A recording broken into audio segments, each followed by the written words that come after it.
शुभ सकाळ बंधुगण आज हूँ 9 सेप्टेम्बर 2024 सोमवार आज सकाळ देश विदेशर प्रमुख 15टी खबर उपरे आम नजर पकाइबा प्रत्येकटी खबर अति आपण दरकार एवं कामर नजर पकाइबा पूर्व जदि आप यूट्यूब चैनल को एपर्यंत सब्सक्राइब करना तो चैनल को सब्सक्राइब करा सहित वीडियो गोटे लाइक करूँ कारण देश विदेशर जहाँ भी न्यूज अपडेट आसो आपरे सर्वप्रथम एवं चलतु नजर पकाइबा आज न्यूज अपडेट उपरे नंबर 1 सीएम किसान योजनार शुभारंभ मुख्यमंत्री मोहन चरण माझी बहु प्रतीक्षित सीएम किसान योजनार शुभारंभ करछन्ति। संबलपुर स्थित तपस्विनी प्रेक्षालय आयोजित एक स्वतंत्र कार्यक्रम यार शुभारंभ कराइछि। ଏହି ଅବସରରେ ମୁଖ୍ୟମନ୍ତ୍ରୀ 46 ଲକ୍ଷ କ୍ଷୁଦ୍ର ଓ ନାମମାତ୍ର ଚାଷୀ ଏବଂ ଭୂମିହୀନଙ୍କୁ 925 କୋଟିରୁ ଊର୍ଦ୍ଧ୍ୱ ଟଙ୍କାର ଆର୍ଥିକ ସହାୟତା ପ୍ରଦାନ କରିଛନ୍ତି। ପବିତ୍ର ନୂଆଖାଇ ଠାରୁ ଏହି ଯୋଜନାର ଶୁଭାରମ୍ଭ ହୋଇଥିବା ବେଳେ ଖରିଫ ଏବଂ ରବି ଫସଲ ପୂର୍ବରୁ ଯୋଗ୍ୟ ହିତାଧିକାରୀମାନେ ଡିବିଟି ମାଧ୍ୟମରେ ଦୁଇଟି କିସ୍ତିରେ ମୋଟ 4000 ଟଙ୍କା ଆର୍ଥିକ ସହାୟତା ପାଇପାରିବେ। ନମ୍ବର 2 କୃଷି ବିଦ୍ୟାନିଧି ଯୋଜନା ଘୋଷଣା सीएम किसान योजना शुभारंभ कार्यक्रमରେ मुख्यमंत्री मोहन चरण माझी कृषि परिवार को आउ एक उपहार देइछन्ति। सीएम किसान योजनार हिताधिकारी पिलामानक लागि कृषि विद्यानिधि योजना घोषणा कराइछि। वैषयिक स्तरीय उच्च शिक्षा पई छात्रवृत्ति आकार रे एही योजनाटी पाई परिबे। नंबर 3 आज प्रबल रु अति प्रबल वर्षा संभावना आज पई ओडिशार 5टी जिल्ला को आंचलिक पाणीपाग विज्ञान केन्द्र भुवनेश्वर पक्षरु रेड वार्निंग जारी करिछि। बंगोपसागर सृष्ट सुदृश्य लघुचाप अपवादर परिणत होई उत्तर पश्चिम आड़ को अग्रसर हेउछि। पाणीपाग विभागर सूचना अनुसार एहार उत्तर पश्चिम को गति करी ओडिशा पश्चिमबंग उपकूल को मुहाइब। पुरी जगतसिंहपुर खोर्धा कटक एवं ढेंकानाल जिला को रेड वार्निंग जारी कराइछि। नंबर 4 लघुचाप वर्षा 3 पंचायत जलबंदी कोरापुट जिला कुंदुरा ब्लॉक लघुचाप जनित वर्षा 3 पंचायत जलबंदी घेर रही। कुंदुरा ब्लॉक सीमांत रही 3 पंचायत घोमर मसिंगा एवं दिगापुर बीरी एवं कोलाब नदी उछुड़ा जो जलबंदी होती।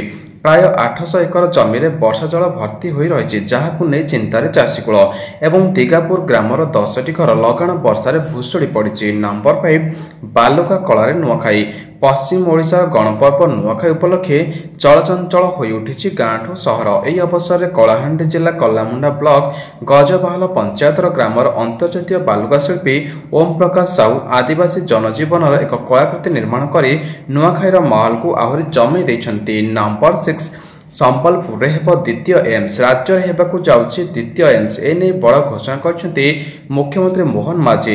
सीएम किसान योजना शुभारंभ कार्यक्रम जोगदे मुख्यमंत्री कहते खूब शीघ्र एम्स संबलपुर राज्य सरकार एने केन्द्र निकट में दाबी रखि सारी आगामी दिन में यह संबलपुर तेज किछि दिन पूर्व स्वास्थ्य मंत्री मुकेश महालिंग विधानसभा सूचना देते। Number 7 Durga Puja भसाणी laser light एवं फायर गन मना चलित वर्ष दुर्गा पूजा भसाणी शांति श्रृंखलार सहित समापन करने को अंटा भिड़ी दौतनगरी पुलिस। पूर्वर भसाणी समय डीजे न बजाइबा निष्पत्ति होता बेले एबे लेजर लाइट और फायर गन उपर कटकणा लगी। प्रशासन सह शांति कमिटी बैठक में ए निष्पत्ति नियाଯାଇଛି। निशामुक्त भसाणी डीजे मुक्त रोषणी पर पुणी गुरुत्व दिया। बैठक में जिलापाल मेयर विधायक और कमिटी सदस्य सामिल थे। नंबर 8 मगध एक्सप्रेस 2 भाग विभक्त यात्री आतंकित रविवार दिन बिहार बक्सर निकट एक ट्रेन दुर्घटना घटी। दिल्ली आसुथिबा मगध एक्सप्रेस हठात टोनीगंज रेल स्टेशन रे 2 भाग विभक्त हो जाइछि। जेतेबेले चलता ट्रेन 2 भाग विभक्त हो जाइतिला एने यात्री मानक मध्य आतंक खेली जाइतिला।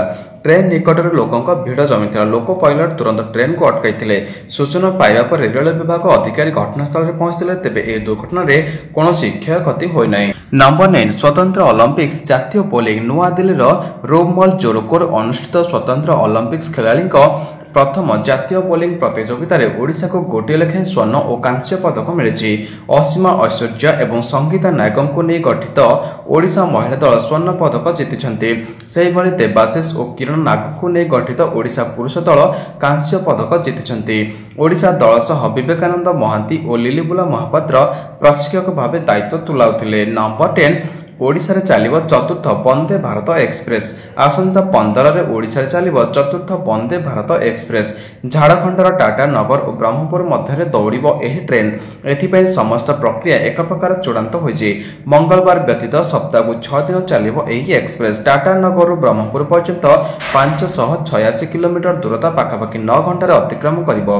रविवार ए ट्रेन पूर्ण ट्रायल रन आरंभ होइछि। यह सकाळ 5:20 रे टाटा नगर बाहर सकाळ 7:43 रे जोड़ा स्थित बांसपाणी रेल स्टेशन रे पहुंचला। नंबर 11 भारत में मंकी पॉक्स। केंद्र सरकार स्वास्थ्य और परिवार कल्याण मंत्रालय रविवार देश में मंकी पॉक्स भूताणुर प्रथम संदिग्ध चिन्हट होता घोषणा करिछि। निकट में भारत आसिथिबा जड़े युवा पुरुष रोगी संपर्क में आज मंत्रालय पक्षर अवगत कराई एवं तांकर भ्रमण इतिहास जमापड़ी जे एमपॉक्स संक्रमण में सम्मुखीन होता एक देश से फेरी चिन्हट रोगी को एक निर्दिष्ट डाक्तरखाना पृथक व्यवस्था रखा। नंबर 12 राजधानी 2 गणेश पूजा मंडप में आतंक। रविवार राजधानी 2 गणेश पूजा मंडप में भयंकर परिवेश सृष्टि होइछि। मंचेश्वर समय गाड़िया खंडा बुलुथिबा बेले नुआपल्ली में बोमा फुटिछि। 2 मंडप में घटिथिबा गंडगोल रे केही मृताहत होई नथिले मध्य अशांत परिवेश भय खेलाई दैछि। समय गाड़िया गणेश पूजा मंडप निकट में 2 गोष्ठी मुहांमुही होइछन्ति। मेलोडी चलिथिबा बेले रास्ता अवरोध करी फटो उठाइबा बेले सामान्य कथा केंद्र आरंभ होइथिबा बेले गंडगोल पर रणक्षेत्र सृष्टि करथिला। नंबर 13 आज एससीबी रे द्वितीय लिभर प्रतिरोपण। कटक बड़ डाक्तरखाना सोमवार हेब द्वितीय यकृत प्रतिरोपण। एथिपाई प्रस्तुति चूड़ांत पर्यायर पहुंची।